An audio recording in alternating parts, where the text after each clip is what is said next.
Echoes of the past. A woman named Elara discovers a mysterious device that allows her to communicate with her ancestors from the past. But as dark forces close in on them, Elara must confront her own inner demons. Elara had always been drawn to the unknown. As a child, she would spend hours reading ghost stories and researching supernatural phenomena.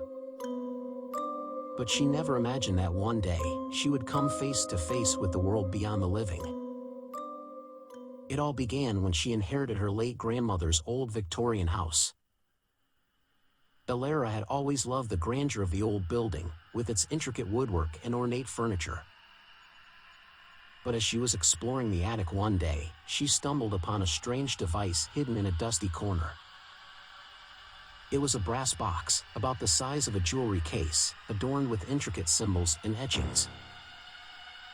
Curiosity got the better of her and she opened the box, revealing an old receiver inside. At first, Elara thought it was some antique decoration, but as she picked up the receiver, she heard a static noise coming through.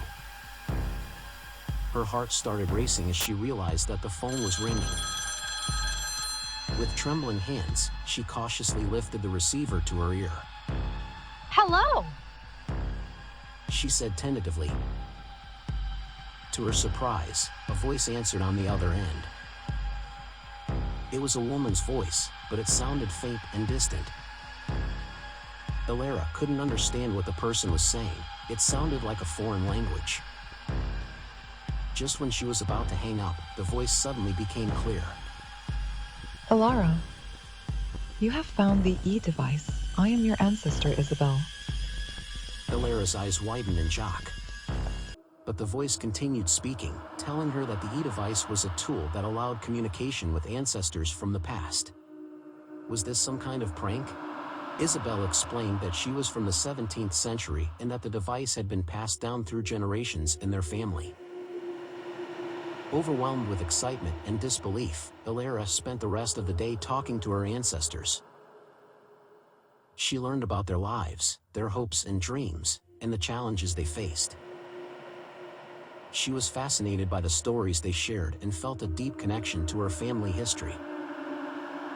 But as days went by, Elara began to notice that not all of her ancestors were kind and benevolent. There were some who seemed to exude a dark and sinister aura. One in particular, a man named Lucien, struck fear in her heart. He had a cold and cruel demeanor, and Elara couldn't shake off the feeling that he was watching her. Isabel warned her about the dark forces that lurked in their family history. She said that they were trapped in the E-device and were only able to communicate because Elara had answered the phone. At first, Elara didn't understand the gravity of the situation. But as strange things began happening in the house, she started to realize that she may have unleashed something sinister. Objects would move on their own, shadows would dart in and out of rooms, and she could feel a presence watching her from the shadows. Elara was terrified, but she refused to give up the E-device. She felt a responsibility to her ancestors and didn't want to abandon them. Isabel begged her to destroy the device, but Elara couldn't bring herself to do it. As the days went by, the evil presence in the house grew stronger. Elara could feel its malevolent energy, and she could see the darkness creeping into her own thoughts. She knew she had to confront it, but she was terrified of what she might find. Finally, driven by her own fear and determination, Elara decided to use the E-device to communicate with Lucien. She needed to understand his motives and find a way to put an end to the haunting.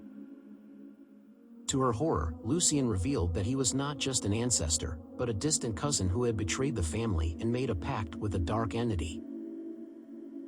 He had sacrificed the lives of his loved ones in exchange for power and immortality, and now he wanted Elara's life to add to his collection.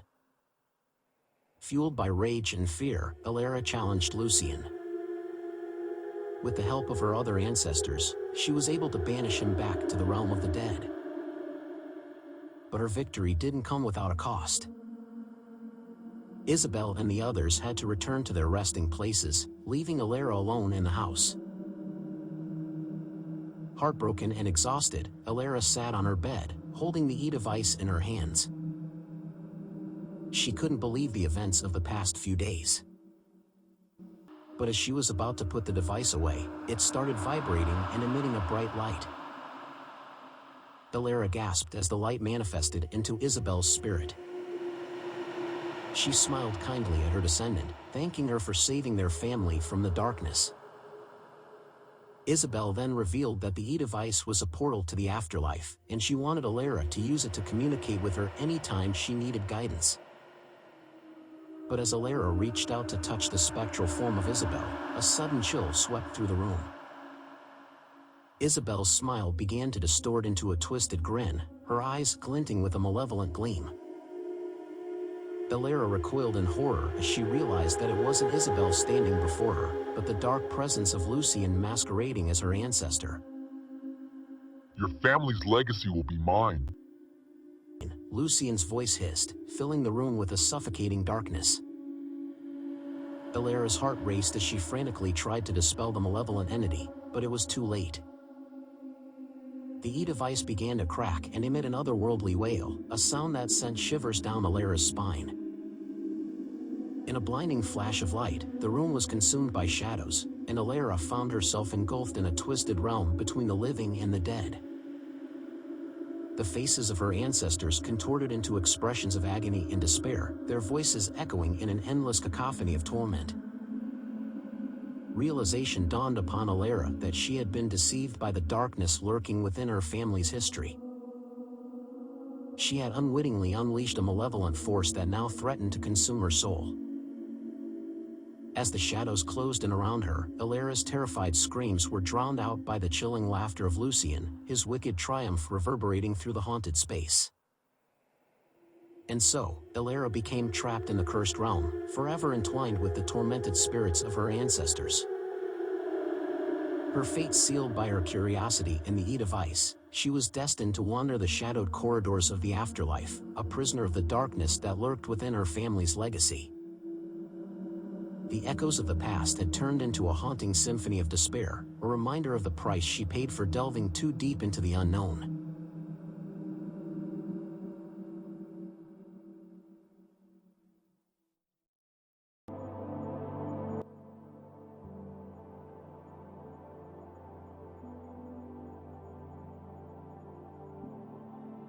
Years later, the story took a new turn as distant relatives, Thomas and Celeste, sought to exploit Blackwood Manor's haunted legend for profit. Turning the old house into a macabre attraction, they lured thrill seekers with promises of encountering the supernatural. My dear Celeste, this derelict manor holds such promise. Imagine the thrill seekers we can entice with tales of its haunted history. Oh, Thomas, it's brilliant. We'll turn it into a haunted attraction, a cash cow for years to come. Unbeknownst to them, the ghosts of Blackwood Manor were far from submissive. Elara, once a gentle soul, had grown bitter and resentful. Lucien's malice had only intensified, and Isabella's anguish had turned her into a vengeful specter. They had no intention of playing the role of supernatural marionettes. How dare they desecrate our sanctuary? We were victims, not entertainment. Their greed knows no bounds. They will pay dearly for their insolence. We will make you relive our torment. Trespassers! They stole our peace, our memories. We will exact our revenge. As Halloween approached, Thomas and Celeste organized a grand event, expecting hordes of guests to fill their coffers. Welcome, thrill seekers. Prepare yourself for an unforgettable night of terror and mystery. Yes, the spirits of Blackwood Manor eagerly await your arrival. But on that fateful night, as the last ticket was sold, the spirits unleashed their wrath, the lights flickered and died, plunging the house into darkness. A whirlwind of objects takes flight, swirling and colliding in a chaotic dance. Objects flew through the air, shattering against the walls. Doors slammed shut, trapping guests in eerie silence, the crowd seen gasping, screaming, and desperately reaching out in panic as the ghosts revealed their true nature. No escape for you, mortals. You will suffer as we have suffered. Elara's spectral form materialized, radiating a haunting glow. Her eyes ablaze with a wrathful intensity that seemed to pierce through the darkness. She whispered chilling tales of the family's past, exposing the horrors that had stained the walls. Lucian, his voice a guttural growl, tormented the guests with his cruel laughter. Isabella's mournful cries echoed through the corridors, sending shivers down their spines. As the night reached its climax, the ghosts took complete control. An eerie labyrinth of horrors looms, its dark corridors shrouded in mist and echoing with otherworldly whispers. Guests stagger through the maze, their faces contorted in fear as they reach out to touch invisible walls, their path uncertain and fraught with terror. The spirits reveled in their newfound power. Relishing the chaos they had wrought, in the end, no one survived that fateful night. The guests, their screams forever silenced, became unwilling participants in Blackwood Manor's eternal torment. And as the dawn broke, the haunted house stood as a testament to the power of the supernatural and the folly of those who dared to exploit it. In the twilight's embrace, where shadows danced and a veil between worlds grew thin, I found myself entangled in an extraordinary adventure with a team of intrepid ghost hunters. Armed with state-of-the-art equipment, including a spirit box that could bridge the divide between the living and the realm of the departed, we embarked on a mission to unravel the mysteries that lingered within a haunted mansion. As we cautiously navigated the creaky hallways, our spirits soared with anticipation. The spirit box crackled to life, its electronic hum creating an eerie symphony. With each question we posed, the voice of an unseen presence emerged, clear and distinct, as if through a cellular phone. The ghost hunters team known as Spectral Seekers embarked on their most perilous expedition yet. A sudden crackle from their spirit box sent a jolt of excitement through them. They listened intently as the ethereal voices of the dead whispered through the device, beckoning them deeper into the spectral abyss. Suddenly, a portal shimmered into existence in the far corner of the room. Its edges flickered with an otherworldly glow, inviting them to step into the unknown. "I'll go," Ethan said, his voice firm. "It's my responsibility." With a deep breath, he stepped through the portal, disappearing into the darkness. Undeterred by the harrowing whispers, Ethan, the team's resident medium, courageously vanished into the spirit world. Finally, Ethan emerged from the portal, his face pale and eyes wide with terror. "What happened?" his teammates asked in unison. "It's worse than we could have ever imagined. The spirit world is a realm of chaos and torment. The ghosts are trapped, their voices lost in a cacophony of screams." "But what about you?" one of the hunters asked. "How did you escape?" Ethan's eyes flickered with a haunted expression.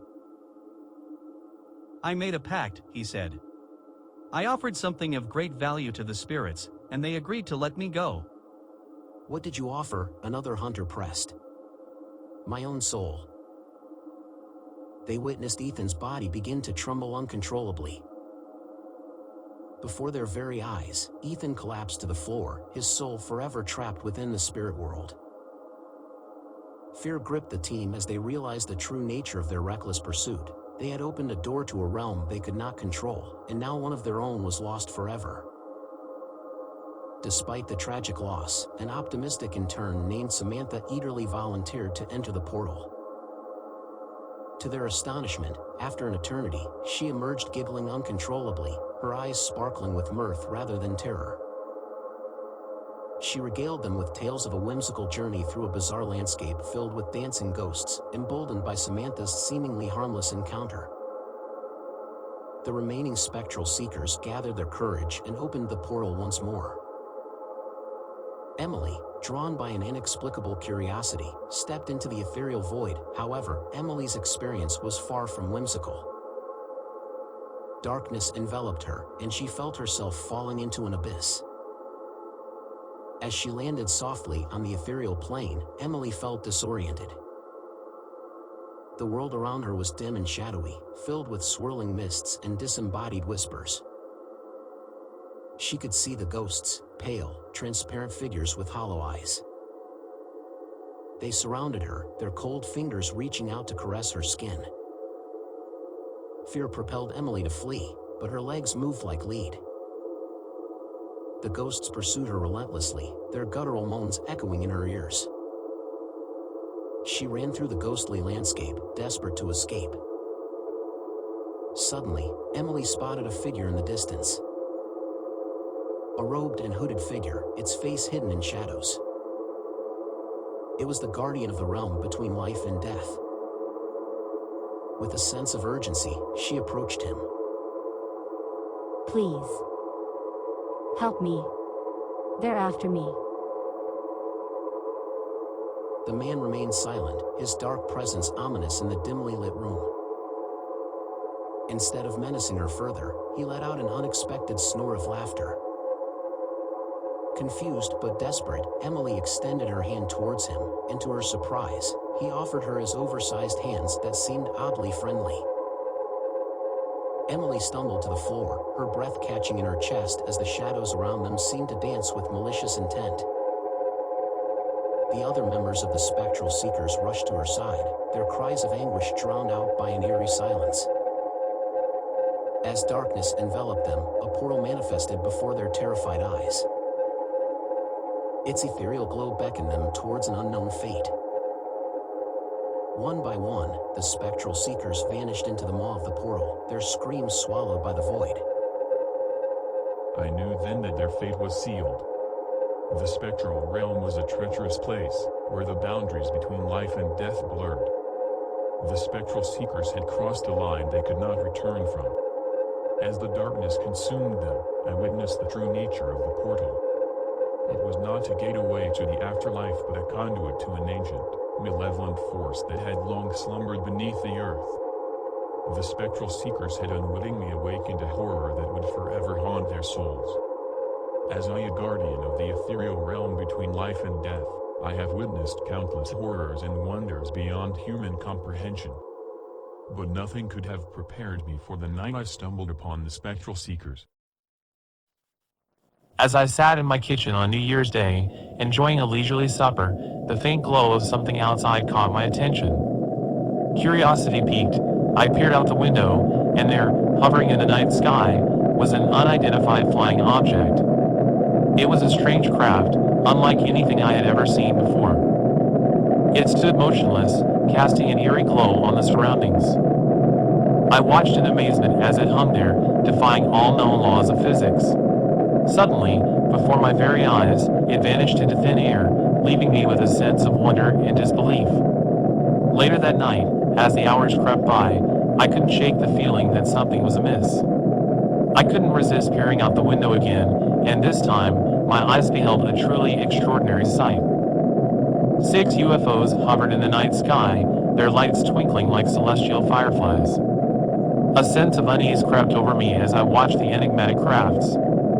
The knowledge that I was witnessing something truly extraordinary both exhilarated and terrified me. I found myself unable to sleep, my mind racing with possibilities. To my astonishment, the UFOs returned on the first day of every month, from February through March. Their presence became an unspoken secret between me and the night sky. I would gaze out my window, transfixed by their celestial dance. As April 1st approached, my curiosity reached its peak. I decided that I could no longer bear to observe the UFOs from afar. I would venture outside and get a closer look. With trembling hands, I opened the front door and stepped into the cool night air. The UFOs hovered above me, their lights casting an otherworldly glow on the ground. I felt a mix of excitement and trepidation as I approached them cautiously. Suddenly, as I drew near, one of the UFOs began to descend. It hovered just above my head, its lights pulsating rhythmically. I could feel the heat radiating from its surface as it slowly rotated. Then, as quickly as it had appeared, it vanished before my eyes, leaving me standing there in the darkness. I had finally encountered a UFO up close, and it had been an experience that would forever change my life. And now, on the first day of October, it happened again. I was there, as usual. It was the beginning of something more. I felt it in the depths of my being, a connection, a telepathic link to the beings who had visited me. It was as if they had chosen me, and I felt a strange sense of peace, a certainty that I was meant to be a part of something extraordinary. I'm writing this now, knowing that I'm leaving behind a world I once knew. The connection with the beings is growing stronger by the day, and soon, I will be joining them, embarking on an adventure beyond my wildest dreams. I don't know what awaits me, what wonders I will witness, but I know this, I am ready. And to those who read this, I offer this message: keep looking up, keep dreaming, for the impossible is just waiting to be discovered.